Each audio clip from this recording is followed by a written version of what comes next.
जय श्री कृष्णा दोस्तों, अपना देश चैनल में आपका स्वागत है। दोस्तों, कल से हमने शुरू किया था वैशाख मास का महात्म्य और हमने उसमें वैशाख मास की श्रेष्ठता के बारे में जाना, साथ ही पानी, छाता, चप्पल आदि के दान की महिमा को जाना था। और आज के इस वीडियो में हम जानेंगे कि विभिन्न वस्तुओं के दान का महत्व क्या है और साथ ही वैशाख स्नान के नियम क्या है। नारद जी कहते हैं कि वैशाख मास में धूप से तपे और थके मांदे ब्राह्मणों को श्रमनाशक सुखद पलंग देकर मनुष्य कभी जन्म मृत्यु आदि के क्लेशों से कष्ट नहीं पाता।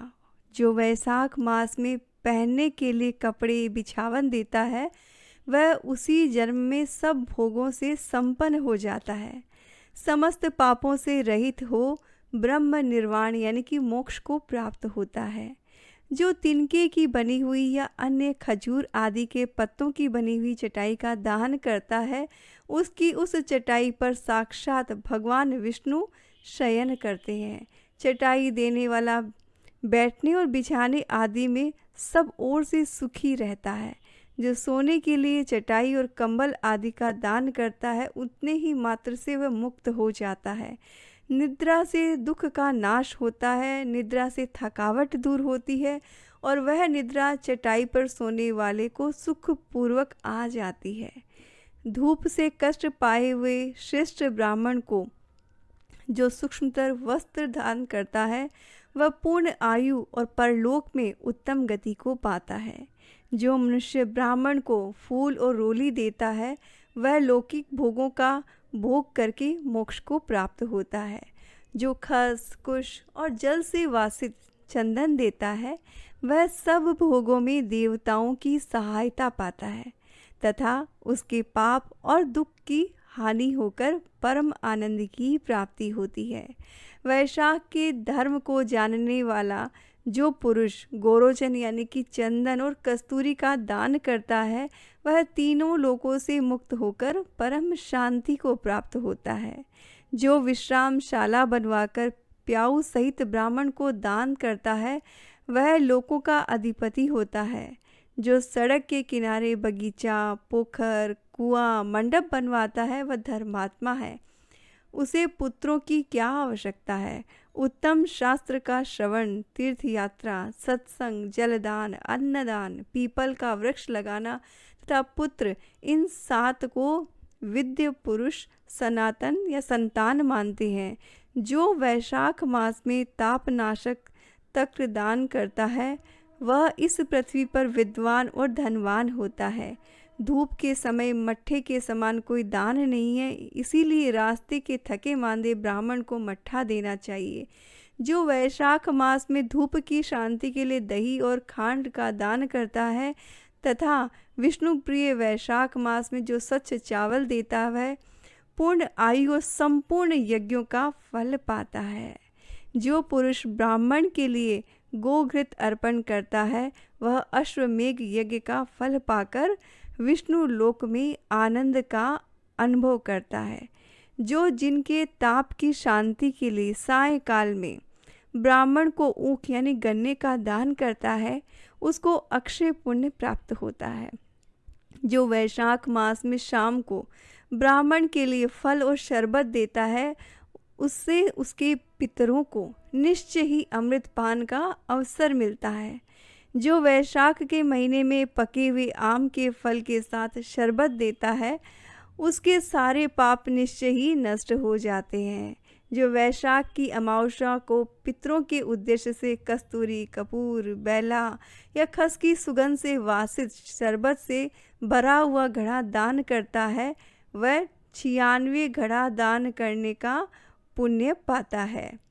वैशाख में तेल लगाना, दिन में सोना, कांस्य के पात्र में भोजन करना, खाट पर सोना, घर में नहाना, निषिद्ध पदार्थ खाना, दोबारा भोजन करना, रात में खाना, ये 8 बातें त्याग देनी चाहिए।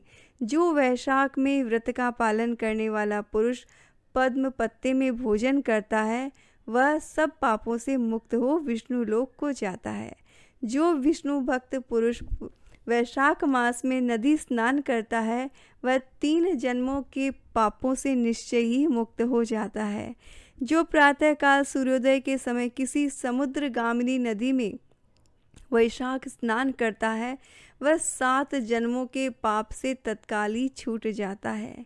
जो मनुष्य 7 गंगाओं में से किसी भी एक में उषा काल में स्नान कर लेता है, वह करोड़ों जन्मों के उपार्जित किए हुए पापों से निस्संदेह मुक्त हो जाता है। जाह्नवी यानी कि गंगा, वृद्धगंगा, गोदावरी, कालिंदी, सरस्वती, कावेरी, नर्मदा और वेणी, ये 7 गंगाएं कही गई हैं। वैशाख मास आने पर जो प्रातःकाल बावलियों में स्नान करता है, उसके महापातकों का नाश हो जाता है। कंद, मूल, फल, शाक, नमक, गुड़, बेल, बैर, पत्र, जल, तक्र, जो भी वैशाख में दिया जाए वह सब अक्षय होता है। ब्रह्मा आदि देवता भी बिना दिए हुए कोई वस्तु नहीं पाते। जो दान से हीन है वह निर्धन होता है। अतः सुख की इच्छा रखने वाले पुरुष को वैशाख मास में अवश्य ही दान करना चाहिए।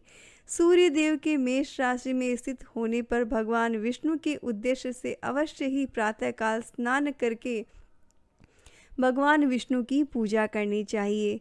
कोई महिरत नाम का एक राजा था जो कामनाओं में आसक्त और अजिद्रिय था, जिसने अपनी इंद्रियों पर विजय नहीं प्राप्त की थी। वह केवल वैशाख स्नान के सुयोग से स्वतः ही बैकुंठ को चला गया।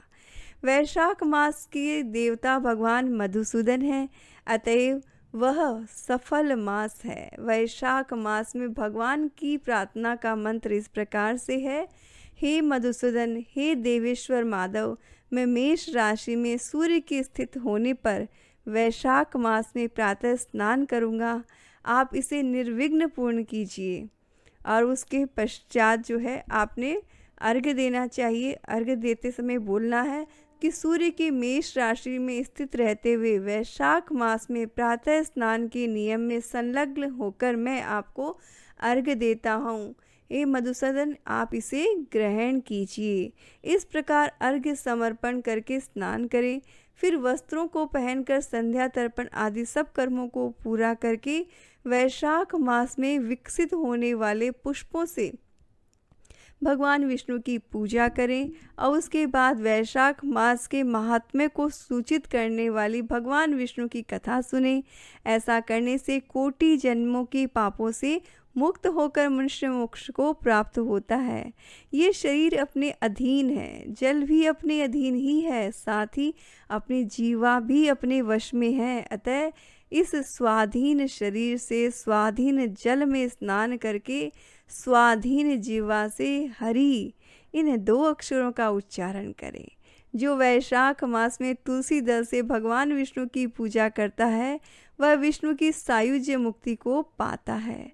अतः अनेक प्रकार के भक्ति मार्ग से तथा भांति भांति के व्रतों द्वारा भगवान विष्णु की सेवा तथा उनके सद्गुण निर्गुण स्वरूप का अनन्य चित्त से ध्यान करना चाहिए। ये है दोस्तों दूसरे दिन की कथा। अगली कथा हम सुनेंगे। आपको ये कथा अच्छी लगी हो तो कमेंट में ज़रूर से लिखिएगा। जय श्री कृष्णा।